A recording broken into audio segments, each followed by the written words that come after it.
United States builds the most complex, most expensive weapons ever designed. We are about to build more. In the next 5 years, we will spend about $1.3 trillion to defend ourselves. Almost half of that money will go for new equipment. What makes this disturbing, besides the cost, is that many of the weapons we're already building don't work as well as they're supposed to. The F-14 fighter requires up to 97 man-hours of maintenance every time it flies. The XM-1 tank is so heavy, so complex, it gets only 3 gallons to the mile. That's not 3 miles to the gallon. That's 3 gallons to the mile. Phoenix air-to-air missiles cost almost $1 million each. So much we can't afford to fire them in practice. In our newest submarines, faulty welding and inferior steel have been discovered, meaning work will have to be done over, causing further delays in boats already years overdue. Never before in our history have so many of our weapons been behind schedule, over budget, out of order. The President has determined that our defense budget must be increased if we are to preserve peace and freedom. Still, we are told constantly, urgently, we need more hardware, ever more complex, ever more costly weapons. This is one of our newest weapons, the Navy's F-18 Hornet. It is one of the most expensive fighter planes ever built. Well, the F-18 is the prototypical example of technology gone crazy. That's Congressman Thomas Downey. This is Congressman Bruce Bento. They've got a crippled plane in their hands. They get a plane that won't perform. And I frankly believe that naval officers and Navy would welcome an opportunity to get rid of something that doesn't perform. Admiral Gus Kinnear. Well, I can honestly say it's the nicest fighter airplane that I've ever flown. Who to believe? What to believe? We've been following the F-18 for the past 9 months, through the Pentagon, through the Congress, through the factory. In the next hour, correspondent Richard Threlkeld is going to take you on that trip. And in this, the 4th in our series of programs on defense, we're going to ask, will our new weapons work if the time comes when we really need them?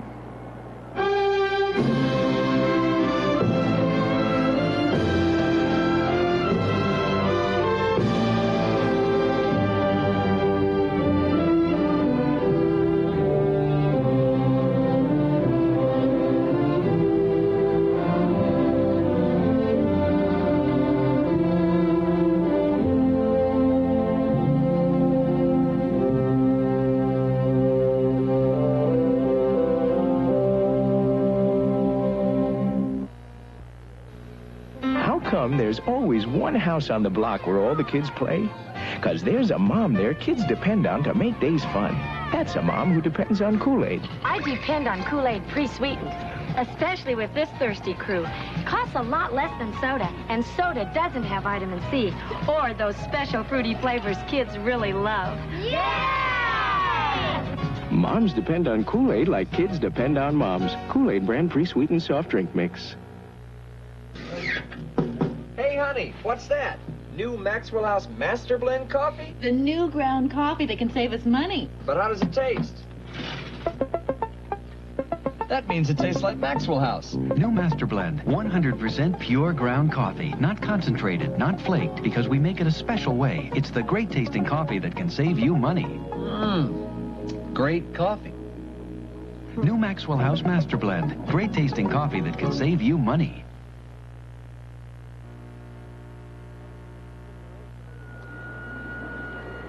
Now, this is the configuration of the weapon as it is being powered through the water, approaching the sea-air interface. At the same time, our extendable nose is being held in its contracted position by the hydrostatic forces of the flow over it. This is hardware. Every year, about half of what we spend to defend ourselves, we spend on new hardware. This weapons show in Washington is sponsored by the Navy League, composed mostly of retired Navy officers. There's an Army Association and an Air Force Association and so on. They all sponsor shows like this. Low-level missions are increasingly important to today's advanced tactics. A couple of hundred of the biggest defense contractors showing their new weapons to the officers and civilians from the Department of Defense. The Pentagon is the military part of the military-industrial complex, better known as the Iron Triangle. Here, the Pentagon; over there on Capitol Hill, the Congress that pays the bills; and out there, the defense contractors all over the country. The Iron Triangle is obsessed with procurement, getting exactly the new hardware it wants and as much of it as it can. In peacetime, when the only victories are paper victories, there is no substitute for procurement. We have been compelled to create a permanent armaments industry of vast proportions. One of the first to see this complex coming was Dwight Eisenhower, a former general. Now, this conjunction of an immense military establishment and a large arms industry is new in the American experience. The total influence, economic, political, even spiritual, is felt in every city, every state house, every office of the federal government. We recognize the imperative need for this development, yet we must not fail to comprehend its grave implications. In the councils of government, we must guard against the acquisition of unwarranted influence, whether sought or unsought, by the military-industrial complex. Ladies and gentlemen, the F-15 Eagle. Nellis Air Force Base, Nevada. This is as close as most people ever get to a warplane. It is impressive. In front of the reviewing stands, Captain Schofield will perform a high G turn, illustrating the Eagle's exceptional turn rate. Makes me feel better as an American. You know, it gives me a realistic idea of what our military really is, without all of the conceptions that people have in the media. This is a very complicated business, flying airplanes and delivering ordnance and protecting people, and it's something that everybody ought to come out and take a look, and they'll get a real good idea of what equipment and manpower and how we use it in this country to defend ourselves, and also where your money's being spent. When you walk around here and start looking at the equipment, you can see that this stuff costs an awful lot of money, an awful lot, and it's the best. Of all the products of the military-industrial complex, the airplanes are the superstars.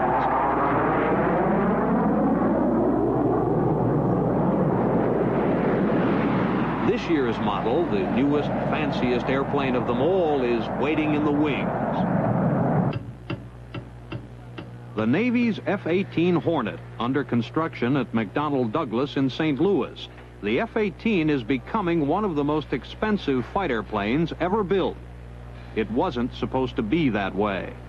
The F-18 was first conceived 10 years ago as a low-cost alternative to this plane, the Navy's big, expensive F-14. Too expensive, Congress said. We couldn't afford to build all the F-14s the Navy wanted. So under pressure from Congress and the Secretary of Defense, the Navy reluctantly settled on this prototype of a small, simple, relatively cheap fighter. Your tool wasn't flush up against the former there. Oh, okay. But then the Navy began to transform that simple prototype.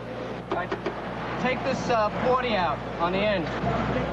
The Navy wanted something a lot more, a warplane that would do almost everything. The all-purpose airplane probably will do nothing well. Charles Myers, a former Navy pilot, was working in the Pentagon when the F-18 was born. He was part of a faction trying to get the Navy to keep its new plane small, simple, and cheap. Our faction lost. And they did, in fact, evolve a more sophisticated, more, quote, they will say, capable airplane. Also, I would add that it is turning out to be even more expensive than we had anticipated in our most pessimistic expression. The smaller, simpler fighter Charles Myers remembers could have been built for about $5 million a copy. It has now become the F-18 Hornet, a big warplane with new engines, new radar, new super-secret computers, and a price tag close to $30 million a copy. the thing of it is that when we buy an airplane for the Navy, it has to be able to do everything that we might expect that kind of an aircraft to do. You know, I was surprised that this is a lot softer than the others, but... Admiral Gus Kinnear is commander of the Atlantic Fleet's Naval Air Forces. He lobbied for the F-18 in Congress, and he feels that those who wanted the Navy to build a cheaper plane, well, those people just didn't understand the Navy. Well, let me sound parochial here and say the best airplanes that have ever been built in the world for combat are Navy airplanes.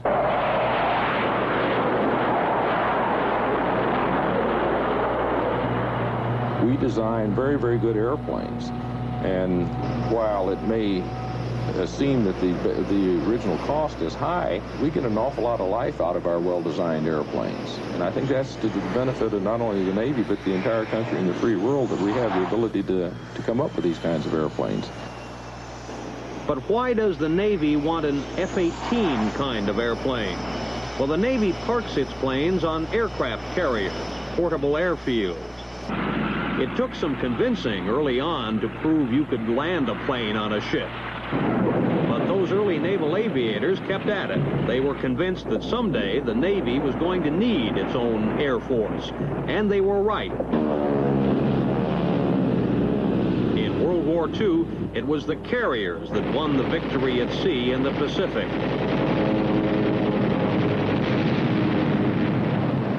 Today, the carrier is the Navy's basic weapon, and the Navy is run by men who flew from the decks of carriers. Men like Admiral Wesley McDonald, Deputy Chief of Naval Operations. I'd like to believe that the carrier provides the offensive striking power to neutralize those threats that the Soviets could pose for our convoys at sea and in a direct engagement with the carrier battle group. But could our carriers survive a war in this day and age, the age of the guided missile? The Russians can fire more than 100 anti-ship missiles at each of our carriers without even reloading.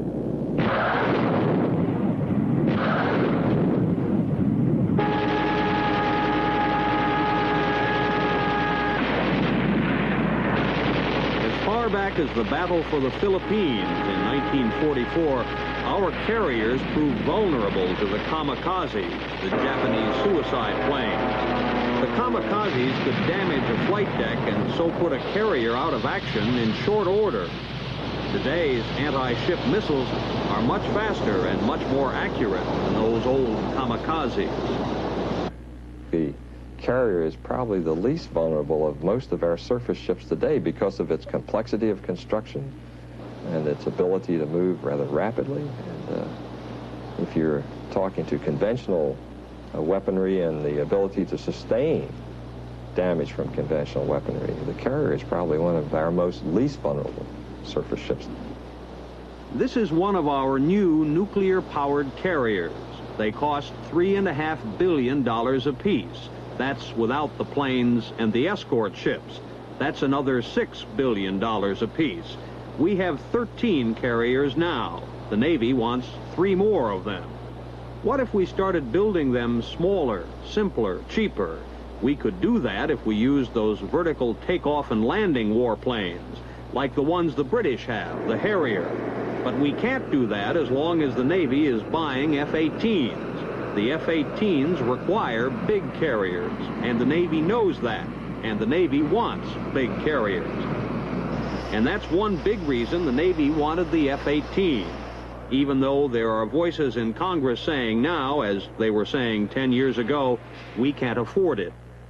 The F-18 as a high-performance combat aircraft is catapult launched.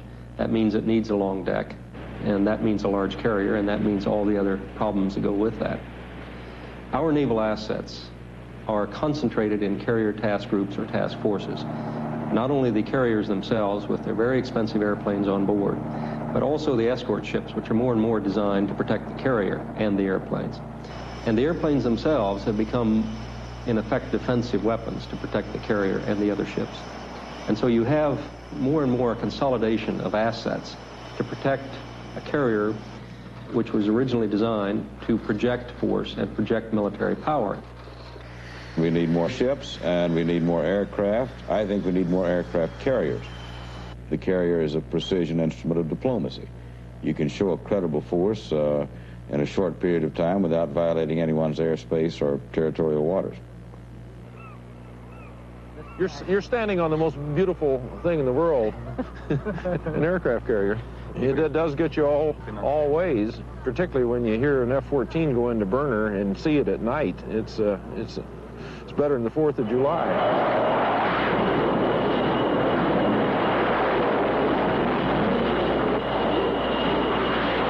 So the Navy has big carriers that always need new planes, and now it has a new plane that needs big carriers. But first, they have to prove the F-18 will work. This is Patuxent River Naval Air Station in Maryland. Pax River, they call it.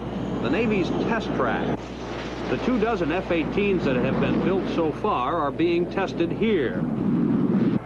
It is the plane the Navy and the Marines always wanted, a kind of all-purpose warplane. A fighter designed to shoot down enemy planes in air-to-air combat, and an attack plane, dropping bombs and firing missiles in support of the ground troops. To do all that requires new technology. Stacks of computer chips, a plane load of electronics, all designed to make the pilot's job easier. The chief test pilot for the F-18 is Colonel Pete Field, a Marine. Pete, what, from your experience, makes this cockpit more advanced, better, more facile for you as a pilot? Well, it is the most modern cockpit, I think, flying right now. We use these cathode ray tubes. There's 3 of them in the cockpit. And as well, we have a head-up display here, which is really a very sophisticated gun sight. People unfamiliar with the airplane are overwhelmed to a certain extent by the complexity of the cockpit. It's more simple than it looks. Far more simple than it looks. And they can check out the theory of the F-18 without ever leaving the ground. They've duplicated part of its cockpit. Dr. Andrew Cruz has programmed the enemy into his computer. Basically, we have one target that's in the world right now.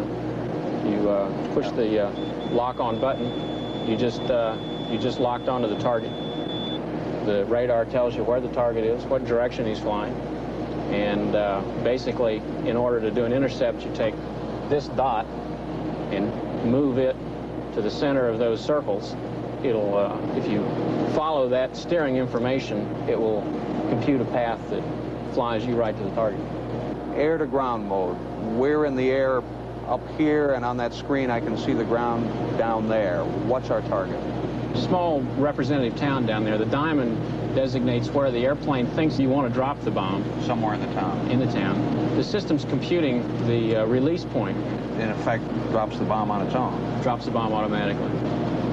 Now, this is ship 3, and it's got the modified aileron on it. You can see how much larger it is. And what we've also done is strengthen the wing with some straps. The quickness with the Navy has found some problems with the F-18. It won't accelerate as fast or fly as far or carry as many bombs and missiles as it was supposed to. And there are some problems in the way it handles. 2 of the planes have crashed, but the Navy says that's par for the course. You expect some troubles with any invention. That's what testing is for. It still has deficiencies in handling qualities, but they are very minor by comparison to some of the problems that we've lived with over the years in other airplanes. We don't have any outstanding discrepancies that I'm aware of that will not be almost fully corrected by the time the first production airplane comes out. Well, maybe it will be all right, but it took the Navy 10 years to get the F-18, and if it doesn't work out, it will take at least another 10 years for the Navy to get the replacement it wants, and the Navy knows it. The F-18 is all the marbles. In the Iron Triangle, they play procurement for very high stakes. They are still testing at Pax River. The verdict is not in yet. But some have already passed judgment, like Congressman Thomas Downey, who numbers among his constituents the Grumman Corporation, which makes warplanes for the Navy in competition with McDonnell Douglas. Congressman Downey concedes his bias, but insists his criticism of the F-18 is nonetheless valid. The plane was supposed to be the lightweight fighter. you know, without the look-down radars, without all of the garbage that they've put in that cockpit that has made it currently a flying frying pan. There's no reason for that. Now, the F-18 has grown to be a turkey. We are testing this airplane more than any other airplane has ever been tested, which will ensure that we're not getting a turkey. And if we're getting that turkey, we're going to pluck those feathers early on and make it a very sleek turkey.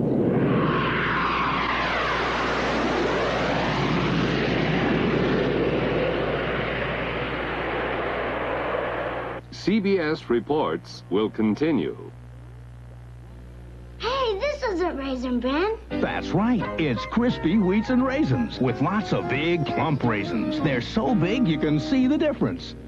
Hey, this isn't Raisin Bran. No, sir. It's crispy wheats and raisins with big, golden crisp wheat flakes and a touch of honey. Hey, this isn't Raisin Bran. No, ma'am. This is crispy wheats and raisins, part of a good family breakfast. Hey, this is Crispy Wheats and Raisins. Posing for Olympus, professional model Cheryl Teagues. 5 amateur photographers behind the Olympus OM-10 for the first time. OM-10, the 35mm automatic that leaves nothing to chance, leaves you free to focus and shoot. And look, the actual pictures these 5 amateurs took. All 100 of them taken with the Olympus OM-10. They're incredible. Well, you can't take a bad picture, Cheryl. Neither can you with Olympus OM-10. Hello, I'm Walter Cronkite. For the past few months, I've been out looking at this world of ours, a world in which robots are making more robots while living species face extinction, and where man is reaching far into the past to discover the future. It's quite an adventure, and it's my new assignment, the universe. This is CBS. Something Grandpa Quincy used to say was, give everything you do your best and chances are you won't end up second best. Which is why you always get our best at Quincy's Family Steakhouse. Things like top quality steaks cut fresh daily, never frozen, giant-sized French fries and baked potatoes and garden fresh salads and tasty desserts. At Quincy's, you always get the best because that's all we ever serve. James L. Ray has moved to Nashville. Details at 10 o'clock.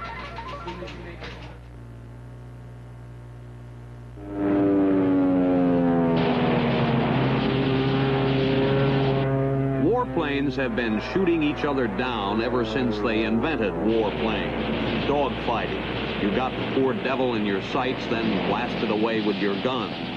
Today's warplanes still have guns, but they've got missiles, too.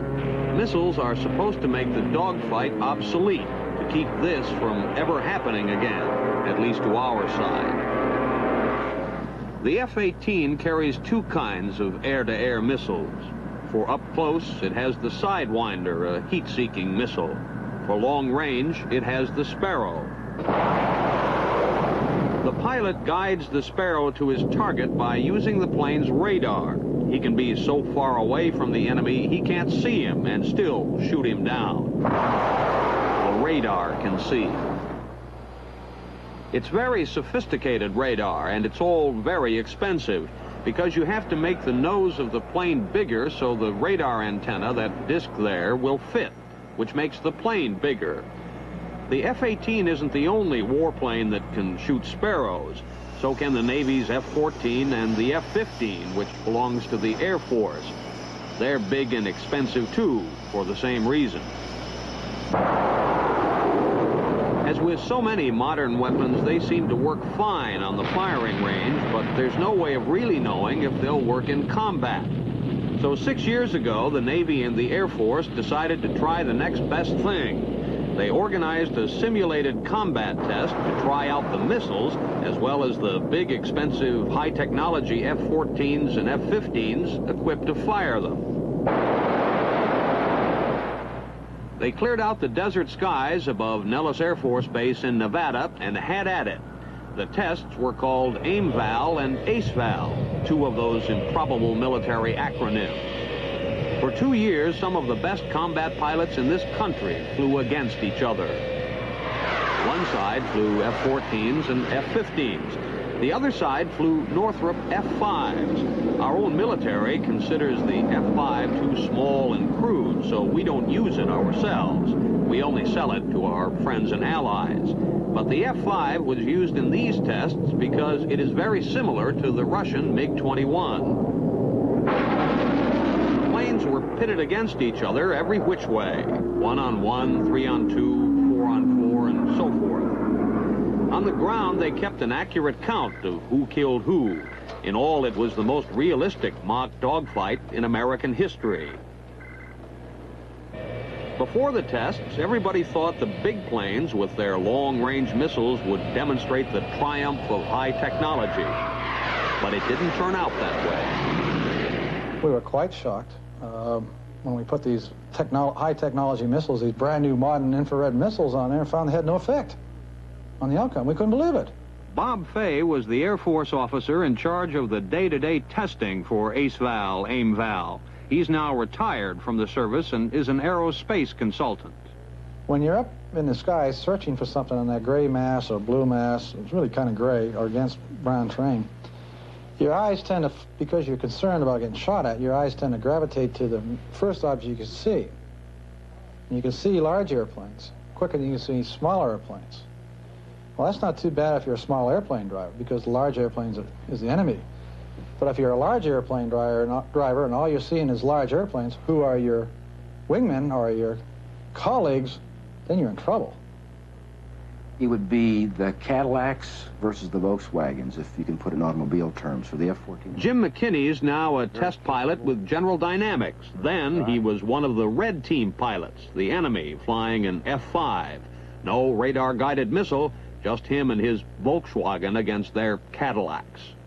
Now, what would happen classically would be that an F-14 or an F-15 at roughly 5 miles would maneuver to attack an airplane that he had tracked on his radar.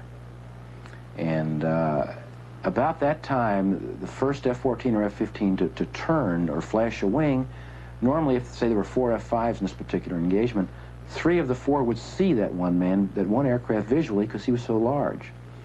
So what they were forced to do was just to go through straight and level as fast as they could many times, and then turn around and try to come back and re-engage. When it was just one-on-one with the F-5s, the big planes with their long-range missiles were just about invincible.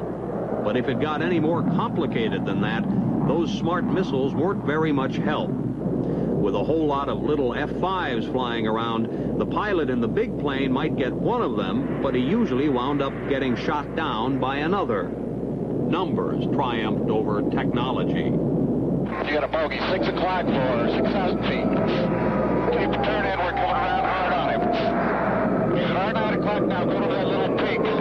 Okay, I can be in on him here, Roy. Can't get flared in, I'll stay in a right turn, get him. Roger, he's off us, he's switched, reverse back, come back left. ACE-Val and AIM-Val showed that high technology is not much help when things start getting confused. What the pilots could have told the people with the slide rules is that combat is always confused. War is a mess. The only textbook battles are in the textbooks. There's some precedent for what happened in ACE-Val and AIM-Val, real combat precedent. In Korea, where both sides were flying smaller, simpler warplanes than today's, warplanes equipped with just guns, American pilots shot down the enemy at a ratio of 10 to 1. But when Vietnam came along and they started trying out the long-range missiles, the kill ratio dropped to just 2 to 1. Our warplanes had grown big and complex by then to accommodate the missiles. And 90% of the time, the missiles missed their targets. If I had to go back to war, what I would like to go back to war, and it's something that's not that expensive, I shouldn't say it that way, I should say something that we have enough of that I feel I can go out and engage the enemy in at least equal numbers, and I don't have to be outmanned 3 to 1, say, in an airplane situation, because I'm supposed to be flying such a capable piece of machinery. I think I'd love to have a nice piece of machinery, but I'd also like to have at least the same number of aircraft that he has so I can go fight him. I'm not outnumbered. One reason pilots will tell you they feel outnumbered is that they know not all of our planes will be combat ready in the next war. Many of them will never get off the ground. What counts is how many planes you can put up against the enemy on a given day. And by that measure, fighter pilots know they could be in trouble. What are the specific problems that you have with the plane? What breaks down most often? Well, Radar? Radar. I can get about 3 good solid flights out of it before it completely breaks down. And by 3 good solid flights, what do you mean? 3 hours, 4 hours in the air? Roughly about 3.5 hours in the air. Every year we build warplanes that are unable to fly as often because they are so sophisticated. And because they are so expensive, the services can't build nearly as many of them as they'd like. Next year, we're planning to build only 399 new warplanes for the Air Force and Navy combined. We lose more warplanes than that every year to accidents and old age. And so in the hearing rooms on Capitol Hill, there is a constant chorus of pleas from the Pentagon. We need more money because we don't have enough warplanes, enough of all sorts of weapons. The Army, more tactical aircraft, conventionally armed sea-launched cruise and other missiles, torpedoes, assault weapons, and anti-submarine warfare weapons for the Navy and the Marines. It is a dreary chain of circumstances, but the Pentagon says we have no choice. Secretary of Defense Caspar Weinberger. There's a sort of myth around that what we should do is buy a great deal more of very less sophisticated kinds of weapons and planes very much less expensively, and that this quantitative advantage is all we need. This myth is based on the assumption that the Soviets don't have very good equipment, and that is a myth. They have very good equipment, and they have an ability to produce very large numbers of very sophisticated, complicated, expensive, and high-quality equipment. So we cannot do less. Naturally, there's a lot we don't know about Soviet weapons, but what evidence there is seems to indicate that their weapons really aren't all that sophisticated, certainly not as sophisticated as ours. When a Russian pilot defected and flew his new MiG-25 to Japan a few years ago, the Pentagon was shocked to find it was pretty ordinary. It was supposed to be one of Russia's most advanced warplanes, yet it was made of steel. We used titanium. It could fly very fast, but as soon as it got up to top speed, it ran out of gas. In warplanes, as in warships and tanks and the rest of their hardware, the Russians seem still to be going for quantity over quality. I think the bottom line is, if you get any of these people to come in and take a look at what we expect those airplanes to do and what we expect our air crews to do, and then ask them if they would like to send their son or their brother or go out themselves on a combat mission under the conditions that we expect to meet out there, I think most of them would agree that those airplanes are not over-designed, and rather than being too expensive for the role, the question is, have you put enough in them? I guess my answer to that will forever be, whatever it is my son is flying or driving in combat, I would like to be assured that he, at the time of engaging in combat, is in a state of very high readiness and is the best trained fighter pilot the world could produce. And the more equipment he has to monitor and watch, the greater his problem. Complexity inhibits training. What kind of an airplane would you like your son to fly? I would be worried that the last thing my son ever saw on this earth in an air-to-air combat would be his radar scope. The ACE-VAL and AIM-VAL tests showed that in aerial combat, lots of smaller, simpler warplanes have a distinct advantage over a few big, complicated, missile-laden warplanes like the F-18. But the F-18 also has another mission, to attack targets on the ground. The sort of things this Air Force plane, the A-10, is doing in these tests, helping out the ground troops by attacking tanks, trucks, and artillery. Close air support, they call it. Military experts say that's the sort of air power that counts most in combat. That is the A-10's main job, so unlike the F-18, it is heavily armored and very maneuverable at low speeds. The Navy is counting on using the F-18 this way, but the critics say it's too clumsy and vulnerable for close air support. whenever an airplane attacks a ground target, it is obviously much more vulnerable than if it's flying at supersonic speeds up in the ether. So you're not going to take a $39 million airplane and start attacking trucks and tanks with it, because there's a possibility that it'll be shot down. By a guy with a rifle? Oh, yes, as in we found in Vietnam. People with rifles and rockets can shoot down airplanes. If, in fact, the F-18 turns out to be too big for dogfights and too vulnerable to support the ground troops, it won't be the first of our weapons trapped by its own technology. There are lots of others. On behalf of all of us at Chrysler Corporation, I would like to present to the United States Army the first 2 XM-1 production tanks. When the Army and Chrysler teamed up to build a new XM-1 tank, they knew the Russians produced twice as many tanks as we do, so they tried to cancel that advantage by building a super tank. Every major American weapons system today is the product of the same thinking. Build a few complex weapons instead of a lot of simpler ones. The XM-1 is the fastest, most sophisticated tank ever built. But it is also the heaviest. It can't go nearly as far as our old tanks. It uses too much gas. Every 4,000 miles, usually, you have to change not only the oil, but the engine or the transmission. The XM-1 cost $2,700,000 apiece. The Army is planning to build 7,000 of them. But at that price, nobody knows whether we'll be able to afford that many. We have the same problems with the weapons we've designed to kill tanks. For example, the Maverick air-to-ground missile. The Maverick is supposed to blow up tanks, but sometimes it gets confused. In tests, it has attacked telephone poles and fence posts and rocks. The Air Force says it's working on that and designing a new, more accurate model. The Maverick now costs $70,000 apiece. The new improved Maverick is likely to cost twice that much. Or take the Lockheed C-5A, the world's largest airplane. The C-5A has had troubles right from the very beginning. With respect to the wheel coming off, I don't like that.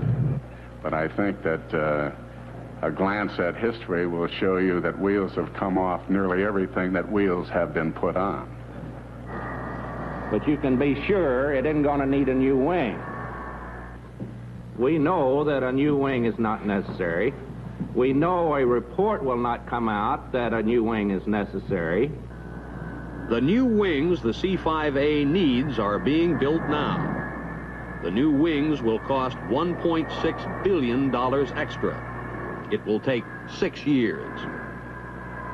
The F-18 and all the other products of the Iron Triangle were conceived with the best of intentions, the work of military planners who dreamt of perfect weapons. And they expected high technology to make them perfectly real. It was and is an impossible requirement.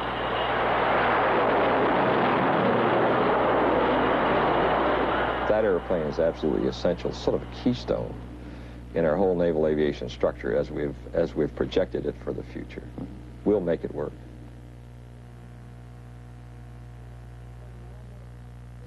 I don't think so, no. Hey, Norm, when it comes to switching to natural light, add me to the roster. Tony Jurgensen, good to see you. Did you switch for the all-natural ingredients? No, I switched for the taste. Natural light tastes better to me. You old quarter horse, you lost a lot of weight. Yeah, look at me. If I'd have been in this shape 5 years ago, I might have even run with the ball. The moves he could have made. Yeah, like the old quarterback sneak. Yeah. Hey. Natural light. Taste is why you'll switch. When this young executive bought a house, he looked in towns where the commuter trains were reliable, smart. And when he bought a new car, he researched resale prices on the model he wanted, smart. And today, he's placing the biggest order for plain paper copiers in his company's history. He chose Savin, the company with an extensive product line and the largest service network in the industry. Smart.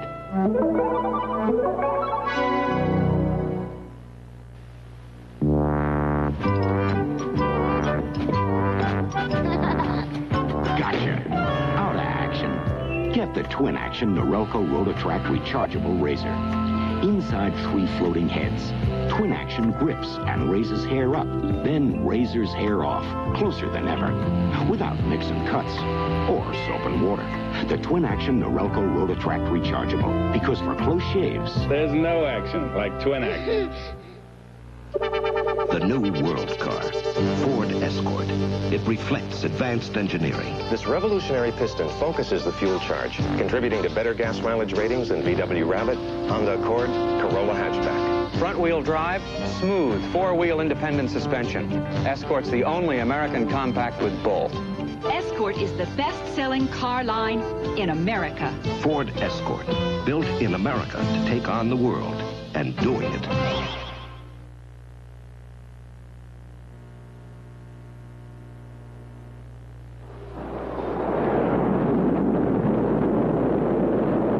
The development of new weapons doesn't always go well. Often things go badly. But a new weapon system is rarely canceled. Once in a great while, an administration will cancel something, the B-1 bomber, for example. But we couldn't find one single instance where the Pentagon or the contractors recommended canceling a major weapons contract. The procurement system gives every weapon a life of its own, regardless of what's happening out in the field.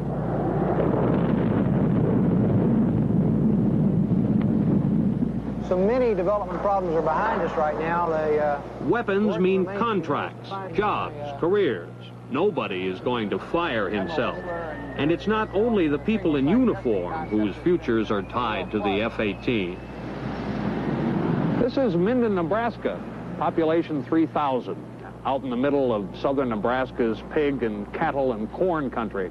It's not the sort of place you'd expect to find another outpost of the defense establishment. And yet, some of the little bits and pieces that go into making the F-18 are made right here. At the Royal Plastics Company in Minden, they make a kind of hose to air condition the F-18. It helps to make a living for 16 people, plus Alan Lipley, the plant manager, who's never seen an F-18 and maybe never will. Basically, this particular plant has been 100% defense-orientated. They've always done defense, so it's been very good to Royal. It's been their lifeblood, and I see this continuing.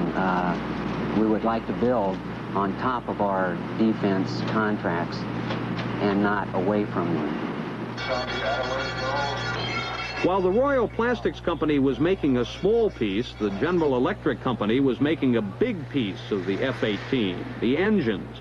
The GE plant is in Lynn, Massachusetts. House Speaker Tip O'Neill is from Massachusetts. Mr. O'Neill likes the F-18, as he's often told his colleagues in the House. Senator Edward Kennedy is from Massachusetts. He also spoke up for the F-18 on the floor of the Senate. Others, too, said they liked the plane, which is not unusual when you consider that parts for the F-18 come from 20,000 companies scattered among 44 states. It is not at all clear at this point that these would save any money. Congressman Bruce Veto doesn't have any big defense contractors in his district in Minnesota, and he's not on the House Armed Services Committee. But he heard about the F-18's cost and performance problems, so he tried to get his colleagues who are on the Armed Services Committee to hold a hearing to find out what was going on. They said, what is the interest in your district? Do you build another plane? Do you have something that you're going to gain by doing this? There was sort of a wonderment as to why I would be interested in this particular subject at all. Everyone admitted the problems with the plane. Almost all of the charges I made, they said it's just a matter of degree. It isn't that serious. Congressman Thomas Downey used to be on the House Armed Services Committee. Congressman Downey voted against the F-18, but he didn't make a big deal of it because, as we mentioned, he represents the district that's home to Grumman, another builder of warplanes.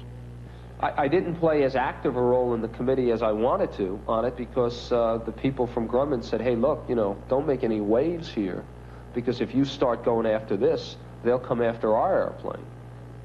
I would only reiterate my continuing concern that we focus on the types of ships that we ought to build and not just the amount of money we're spending. Thank you very much. Senator Gary Hart is on the Senate Armed Services Committee, and he doesn't like the F-18 either. He tried to get it canceled in 1978 and again in 1979. He failed. Both times, the vote wasn't even close. I don't think the committee took a critical look at this weapon system, and I think it was wrong. But I understood when I tried to carry this fight onto the floor of the Senate that I was probably doomed to fail. And then you add on to that the lobbying from the states where the plane is being produced. And again, this is one of the reasons why I have difficulty with Hawks and Doves. You had people supporting this aircraft who are generally described as doves on defense issues. They were doing so primarily because it was going to be built in their state, and that meant jobs. We're $1.5 billion or $2 billion shy on the average over time in building aircraft. And this is a meeting of one of the Senate Armed Services Committee's subcommittees. The Armed Services Committees of the two houses are the Capitol Hill corner of the Iron Triangle. We would need to buy 330 new aircraft a year. Every spring at budget time, there are hundreds of meetings like this. The men in uniform come over here from the Pentagon to ask for more money for their weapons. We should be spending $6 billion a year. They know congressmen and senators like to take new weapons contracts home to their districts. So it's all very polite. You don't hear many hard questions. And the officers who testify rarely volunteer any bad news about a weapon. Requested fewer aircraft than what we expected to lose in normal peacetime crashes each year, so that we have really been behind the curve in maintaining... My pitch used to be very simply, come and tell us where you're wrong and admit mistakes, and you will have the greatest opportunity to have influence in the Congress imaginable. Because they never wanted to admit it. Admitting mistakes, if this starts when you get out of West Point, if you're a senior officer. You're falsifying readiness reports to a certain extent. You have to, because if you all of a sudden start saying, well, my fellows can't really hit anything with their tanks, they're going to say, well, that's your fault. That's your problem. It may not be. So, I mean, that notion that you better play it very close to the vest is one that grinds on these guys. So when they eventually make it to the top, the good ones, and the good ones do make it to the top, they'll say to you, well, sir, this program, it's got a little cost growth, but we think we'll be able to handle that. And then they'll have 1,000 different reasons why the project went from being $1 billion to $2.5 billion in the space of 9 months. And you'd ask, well, didn't you really kind of just screw up here? I mean, does that ever happen? And that never happens. We have examined all of the criticisms very carefully, and we find there is a fix-in underway for those major faults that we are determining in the test program. This was the ceremony commissioning the first squadron of F-18 pilots, a get-together for some of the people who are building the F-18. Although it doesn't go out to 1.6 Mach numbers as fast as the initial specs said, nor do we think it ever will, it goes from 0.8 Mach number to 1.2 faster than any aircraft.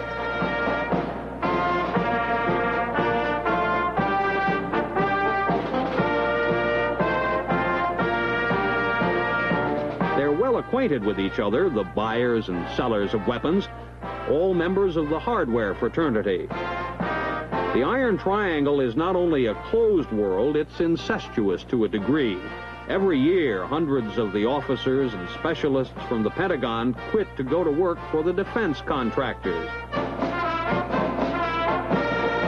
And hundreds of men from the weapons industry go to work in the Pentagon. Here, the revolving door is not considered a conflict of interest. It is simply a fact of life. And it's also a fact of life that as buyer and seller merge, perspectives narrow, alternatives disappear, and debate stops. Nice to see you. Thank you. George Graff has never worked in the Department of Defense, but as president of McDonnell Aircraft, he has spent many years dealing with his customers in the Pentagon. It represents that. And I think there is a company that shares as well as all of us in the service, and I think you'll have done well with that responsibility. You laid a little bit more on us there. I felt it. We won't let you down. You better not. I'm coming out to see you. Good.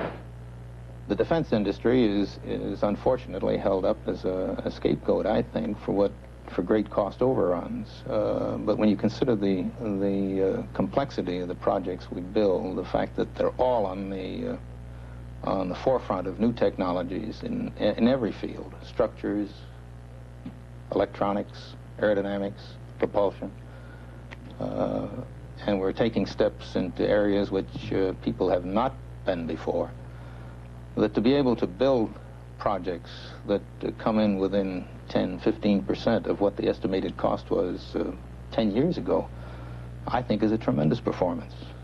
Somebody has to do this work, and I think we're in a unique position to do it. There isn't any question. I think most of the people that work in it would like to see the day when you didn't have to build weapons of war such as this. But I think we all realize that the peace we enjoy is one that's usually achieved through strength. But do our weapons really make us strong? That depends on how you define national security. It is conventional wisdom and the position of the Reagan administration that every dollar we spend on defense does make us stronger and therefore more secure. But a growing number of economists argue just the opposite. Defense spending, they say, will ultimately cost us more jobs than it will create. The defense industry, they say, drains away the best engineers who could be building better cars or cheaper steel, and drains away dollars to make weapons that just sit there, waiting for somebody to start a war. You can't spend bombs or bullets or F-18s. It's a lot to ask of a nation still troubled with unemployment and inflation to foot the bill for another big military buildup. It's a sacrifice that will require perfect faith that our government is spending that money wisely on weapons we really need for the sake of national security. A former colleague of mine, a great senator and the first Secretary of the Air Force, Stuart Symington, used to say that a strong defense was composed of three things. One was military power capable of deterring aggression against oneself, a strong dollar, that is to say a strong economy, and the confidence of the people in their government. If we have only one of those, we can still be, and don't have the other two, we can still be weak in terms of national security. So I think we have to look at the biggest picture of national security, which includes a healthy economy and public confidence. In all the years the Iron Triangle was preoccupied with the how of the F-18, none of the rest of us cared enough to ask why. It is not an easy question to ask. We are accustomed to leaving our defense to our defenders. Nobody wants to appear simple-minded or callous or unpatriotic. So we don't like to ask why our weapons cost so much, why they're so complicated, why we never seem to have enough of them, and why they don't seem to work as well as they're supposed to. But not to ask those questions is to ensure that whatever comes after the F-18 will be more of the same.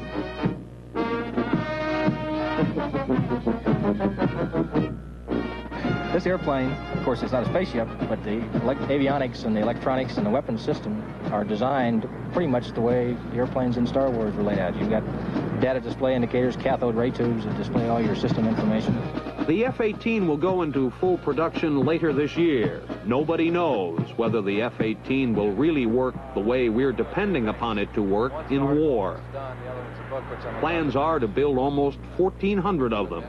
Nobody knows exactly how much they will eventually cost. The latest estimate is $40 billion. Like a flower petal arrangement opens up. Everybody that's flown the airplane is enthusiastic about it, and the only criticism I've ever heard has come from people who haven't. So, does anybody have any questions?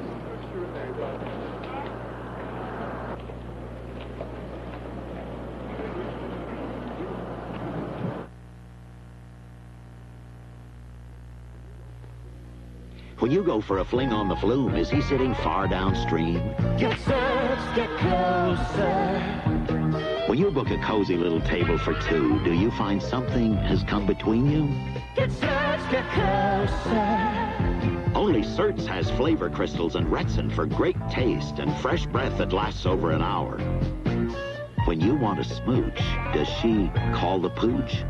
Get close, get closer. When Minolta designed this new camera, they knew some people wouldn't like it. Why? Because the Minolta XGM isn't just a new camera. It's an exceptional camera. Automatic, so it's easy to use, with electronic features to prevent mistakes, and a unique combination of creative features, including the option of professional motor drive. The new Minolta XGM. Who wouldn't like a camera like this? The competition. Wait till you see how good you can be with a Minolta XGM. Want to play? Oh, Joan, I'd love to, but not right now. There's no good time for a headache. But the worst time is when headache pain keeps you out of the fun.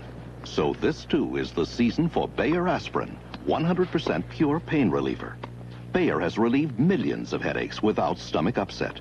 Bayer Aspirin, 100% pure pain reliever, and nothing more, because nothing else is needed. Would you like to play? Yes. If your headache is too big for Bayer, see your doctor. Beef and gravy. All my boys love beef and gravy. But I had a hard time pleasing Sam here. Now I can, because Gravy Train dog food is all new, and boy, is it different. Old Gravy Train made good gravy. New Gravy Train makes it faster. A thick, real beef gravy, a lot like my homemade. Delicious, and not soggy either. Now all my boys get a real beef gravy meal. All new Gravy Train, the beef gravy meal with homemade appeal.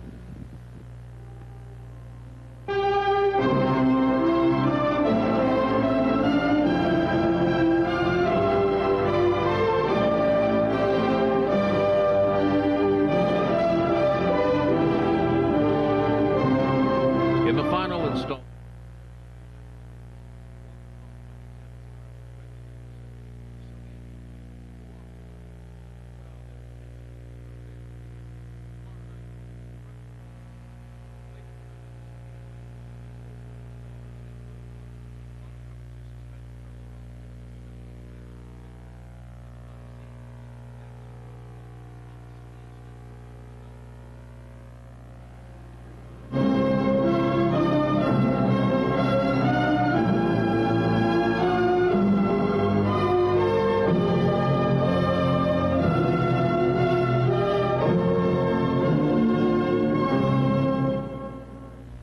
What's behind Dan Rather? The CBS News tradition. The best coverage of the big stories. The first report and the last word. When it counts, America counts on CBS News and the CBS Evening News with Dan Rather.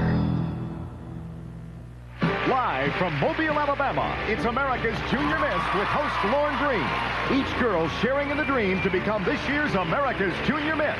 Thursday. I'm gonna scream Ray. On Knots Landing, Sid's arrest leads to trial by everyone. My husband did not try to rape her. But he sent his lawyer up here with money. Now you offer them a bribe, you're off the case. The whole thing is sick. Nobody wins in a rape case. Guilty! Guilty! Is he? Find out Thursday on Knots Landing. Tomorrow on CBS. State lawmakers don't like it, not one bit, but they'll have to work again tomorrow on plans to change the boundaries on legislative districts. That story and details on James Earl Ray's transfer to Nashville next on the news at 10 o'clock. Now that's terrific. It's Hardy's new chicken filet sandwich. It ranks up there with your grandmother's fried chicken. Now that's the best. Golden brown, southern fried. I remember the only time I couldn't eat my grandma's chicken. New neighbors came over for Sunday dinner. They had a daughter named Debbie. Love at first sight. I looked forward to that chicken all week, but that day I couldn't eat a bite. Good as it was, just like this. Yeah, you come a long way. Tastes like Sunday dinner at Grandma's. Where is he, Martha? Still no sign of him. It's my fault. Our son wanted to drive our new Datsun 210. I said, go ahead, the tank's full. That was 4 days ago. Talk about gas mileage that's good for you. Datsun has 12 models estimated 30 mpg or better. Now that's terrific. Hi, folks! Hope that Datsun runs out of gas soon. We're not getting any younger. Have a Datsun. It's good for you. It's good for you.